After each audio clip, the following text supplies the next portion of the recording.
Olá, espero que você esteja bem e nós, neste momento, nos encontramos em torno da Palavra de Deus nessa semana especial, a Semana da Família. Há perguntas que fazemos e elas são importantes, senão elas nem aconteceriam. O que esperar daquilo que se espera de nós? Como eu posso medir, como eu posso entender se algo nos meus relacionamentos está de fato se desenvolvendo ou se está deteriorando? É sobre esse assunto, as marcas do desenvolvimento, que nós vamos conversar hoje.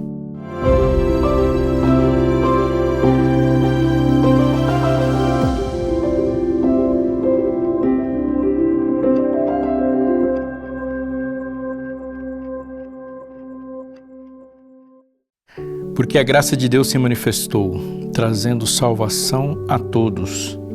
Esse é um versículo da carta que Paulo escreveu a Tito, li o capítulo 2, verso 11, mas ela não fala só isso. Ela vai continuar dizendo, ela nos educa para que, renegadas a impiedade e as paixões mundanas, vivamos neste mundo de forma sensata, justa e piedosa. Paulo fala e apresenta a graça como um processo educacional. A graça como processo educacional está em toda parte na Bíblia e fala-se de desenvolvimento em quase tudo do plano da redenção. Vamos falar sobre ele e ouvir Deus falando para entendermos o que se espera de nós como uma agência de Deus para promover desenvolvimento e identificar as marcas desse desenvolvimento.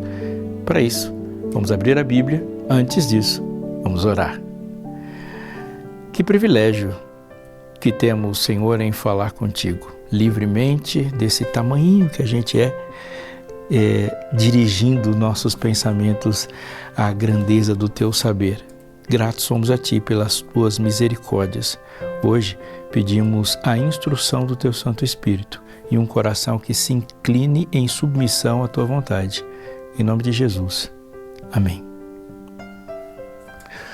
Todo relacionamento, ele vai caminhar para alguma direção. Todo relacionamento. Eu tenho uma frase comigo e uso sempre que posso quando a circunstância exige ajudar alguém, é que todo relacionamento cresce em níveis. Por exemplo, você tem amizade com alguém, um amigo. Um amigo pode ser da faculdade, o amigo do trabalho, o vizinho, um amigo, alguém. Há concessões que são dadas a este amigo a depender do nível de intimidade, de profundidade que esse relacionamento tem. Um relacionamento de amizade, de relacionamento de fato contínuo, de troca contínua de 20 anos, 30 anos, 10 anos é diferente de uma amizade, mesmo que num amor verdadeiro de alguns meses, porque todo relacionamento cresce em nível. Num filme que assisti há um tempo atrás, num recorte tem duas pessoas conversando e um falando do seu amor e se gabando desse amor e dizendo assim, eu amo a minha esposa na mesma intensidade, na mesma paixão que eu a amava quando a conheci. E a resposta surpreendente e sábia que ele recebeu é, não é possível, seu casamento deu tudo errado. Aí ele fala, por quê? Porque amor sempre cresce, como você ama ela agora na mesma intensidade como amava no começo. Sim, se espera de amor um desenvolvimento. Isso se dá no nosso relacionamento com todas as pessoas e isso se dá no nosso relacionamento com Deus. Lembrando que o nosso relacionamento com Deus determina o relacionamento que devemos ter com as pessoas e é por isso que falar de desenvolvimento é falar de coisa séria. Eu encontro muita gente triste, muita gente adoecida e muita gente que não está desfrutando da paz que a graça de Deus gera, porque tem expectativas equivocadas sobre o próprio desenvolvimento. Eu vou exemplificar. Me lembro quando a minha filha nasceu e tem os telefonemas de pessoas próximas que não estiveram lá no momento do parto, perto da gente, em casa, que seja. E aí o telefonema dizia assim, e aí, como é que foi? Nasceu, deu tudo certo? Sim. E como que ela é? Perfeita. Mas essa pessoa que eu falei que é perfeita, ela não tem cabelo, não tinha dente, não domina a fala, precisa de fralda e se comunica chorando. perfeita. E por que perfeita? Porque é tudo que se espera de um recém-nascido. 2 anos depois, essa definição já não cabe, porque a definição para perfeito em 2 anos de idade é diferente. Espera-se que ela esteja andando, espera que a comunicação seja um pouco diferente, mas a definição já não é mais a mesma do que eu espero para uma filha pré-adolescente. Há outras expectativas. Falar em desenvolvimento é lembrar que conversão é um retorno, mas conversão e cavalinho de pau não é a mesma coisa. Esse retorno passa por um processo educacional e o desenvolvimento dos nossos relacionamentos estão diretamente conectados a isso. Quando Jesus falou do desenvolvimento e as marcas do desenvolvimento da entrada do Espírito Santo no nosso coração, ele fez isso perfeitamente usando as bem-aventuranças. Sim, as bem-aventuranças não são partes soltas que acontecem em umas pessoas e outras não. Não, as bem-aventuranças são marcas do desenvolvimento do relacionamento que alguém tem com o Espírito. Observe, bem-aventurados, diz ele, ao começar a falar com as multidões, lá em Mateus 5, os pobres de espírito, os humildes de espírito, porque deles é o reino dos céus. O que ele está dizendo é que o desapegar de si e olhar para si mesmo e perceber a natureza pecaminosa que carregamos e olhá-la com desgosto é o primeiro passo para que alguém seja transformado. Não há nenhuma transformação em uma pessoa apaixonada por si mesmo, porque se a concepção que eu faço de mim é de perfeição ou está tudo bem, não há razão para ser transformado. Se você encontrar alguém que olha para si e gosta de tudo de si, ele vai resistir qualquer forma de mudança. O pobre de espírito olha para si mesmo e fala: Senhor, eu não tenho nada, tem misericórdia de mim, porque eu sou pecador. Sem isso nada acontece.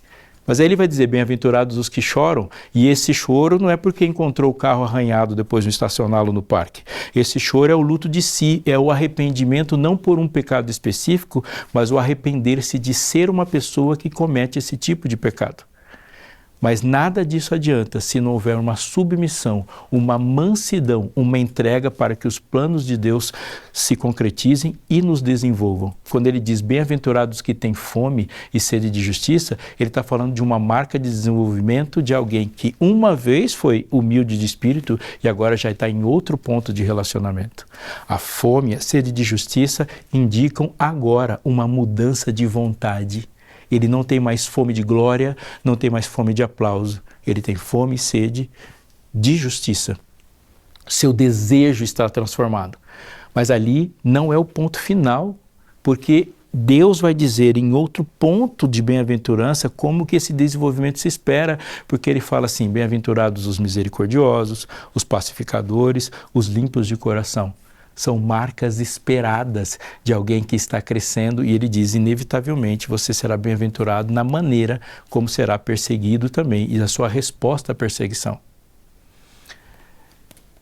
Isso é tão importante porque as nossas expectativas colocadas na maneira certa e identificando os sinais de relacionamento, as marcas de desenvolvimento, nos fará muito mais contentes, entendendo que não é possível viver uma perfeição no sentido de impecabilidade nesse mundo, mas é possível, esperado, e a obra do Espírito na nossa vida e nos nossos relacionamentos é que haja um aprofundamento e desenvolvimento, e isso leva à glória de Deus.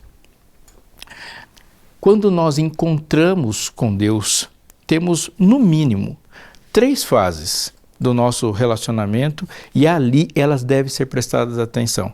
Mas anota isso, porque isso é muito importante. Nenhuma pessoa se aproxima de Deus com um motivo puro. Mas eu fui a Ele, não, nem você, ninguém. Porque se nós nos aproximássemos de Deus com um motivo puro, isso quer dizer que houve uma pureza sem que Ele participasse. Portanto, não há nenhuma bondade, nenhuma vontade pura, nenhuma vontade legítima de alguém que busca Deus. Sempre buscamos por algum objetivo que seja a gente mesmo. Deus não se importa, portanto, com os motivos pelos quais você se aproxima dele, mas ele se importa muito pelo motivo pelo qual você ficou perto dele, porque a marca do desenvolvimento deve acontecer. Assim, Quando nós olhamos nos nossos relacionamentos, tendo o relacionamento com Deus como base, a gente tem que aprender que em algum momento a entrega, o contato vai acontecer por razões que não serão as mesmas depois. A razão com que alguém procura, chora, fala alguma coisa, pergunta alguma coisa no primeiro momento, ela não está do jeito que eu gostaria que ela fosse daqui 10 anos. Isso é válido para os nossos relacionamentos conjugais e isso também é válido no nosso relacionamento para com os nossos filhos.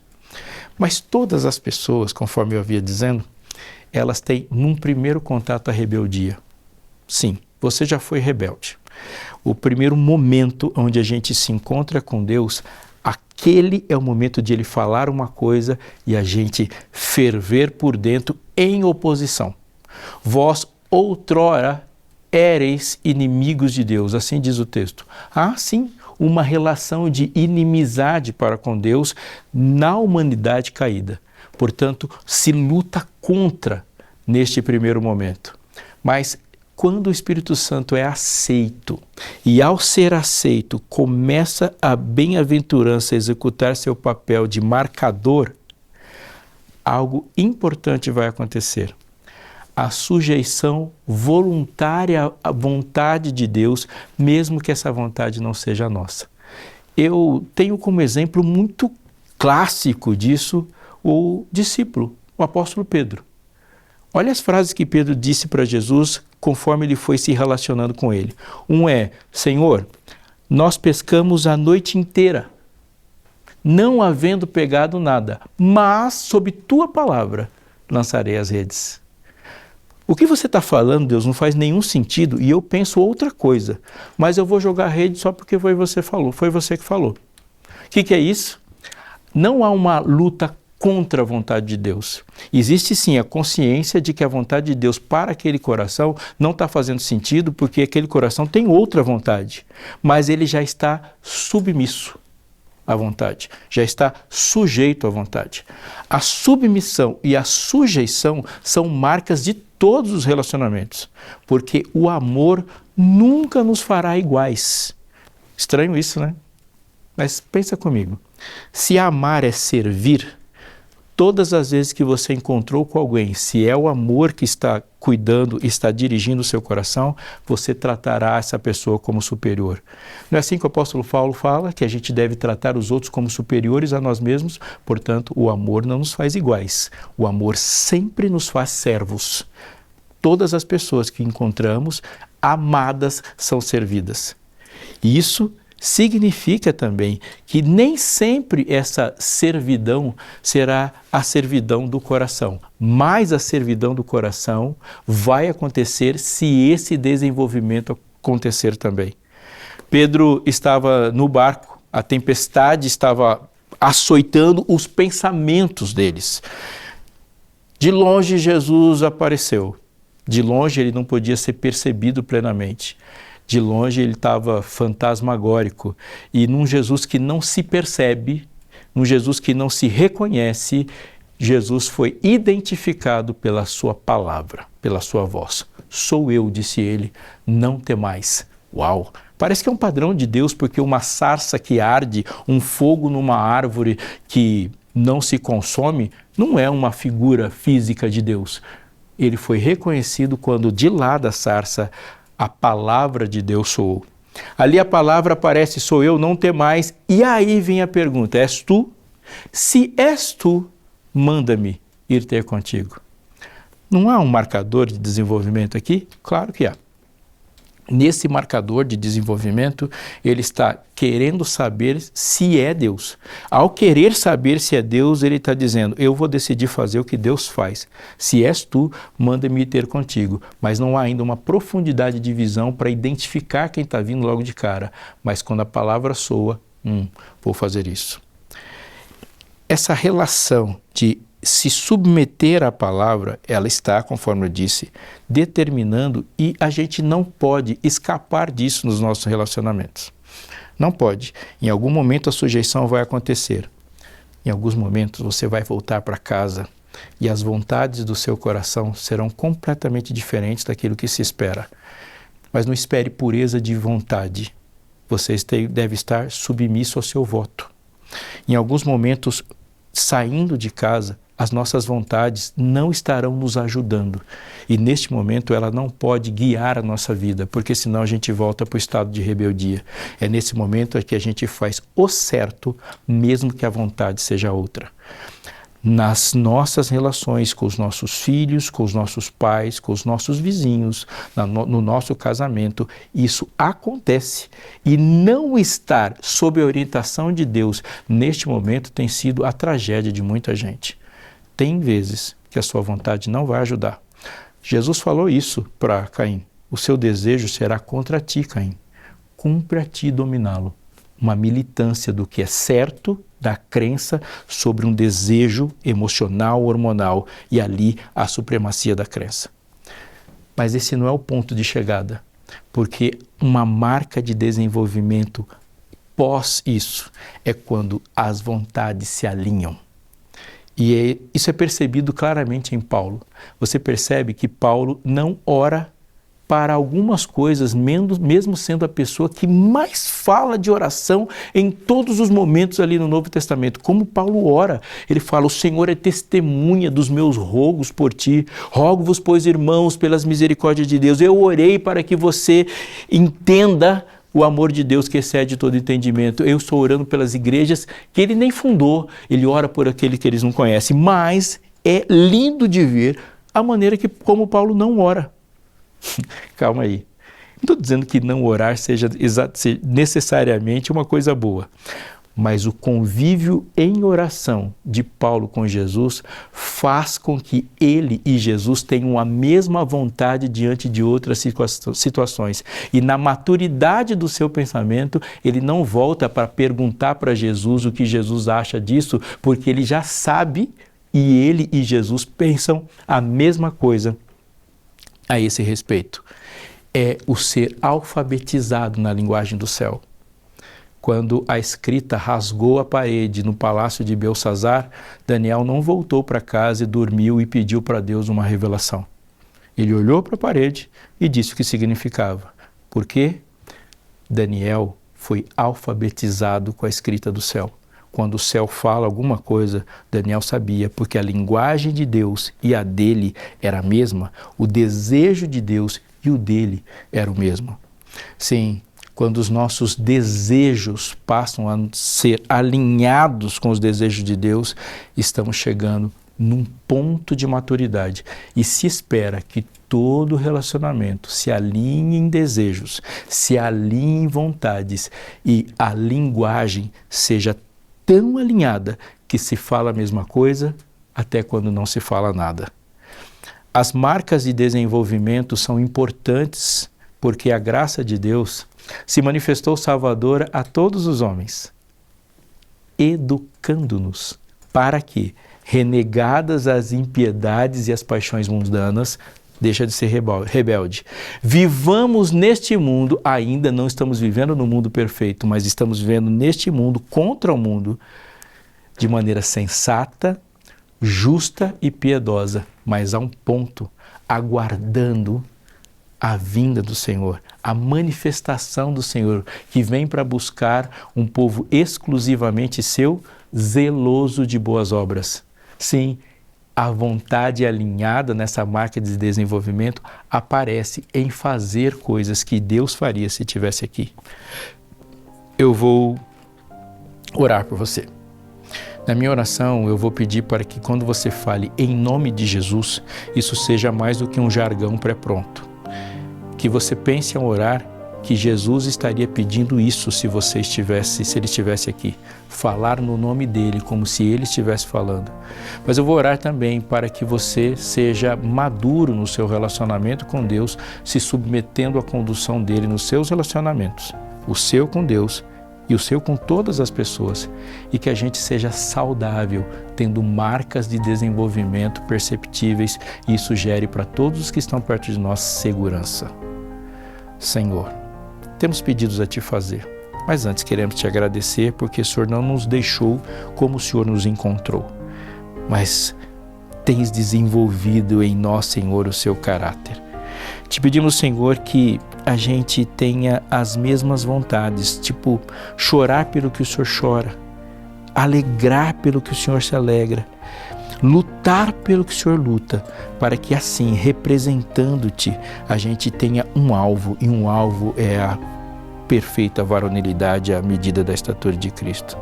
Pedimos, Senhor, que o Senhor nos conceda maturidade para identificar como os nossos relacionamentos se desenvolvem e visão para saber para onde eles estão se desenvolvendo, para que eles sejam nutridos ou corrigidos. Enfim, é na Tua direção que queremos seguir. E assim faça que essa graça salvadora em nós nos leve a Te encontrar. Te pedimos em nome de Jesus. Amém.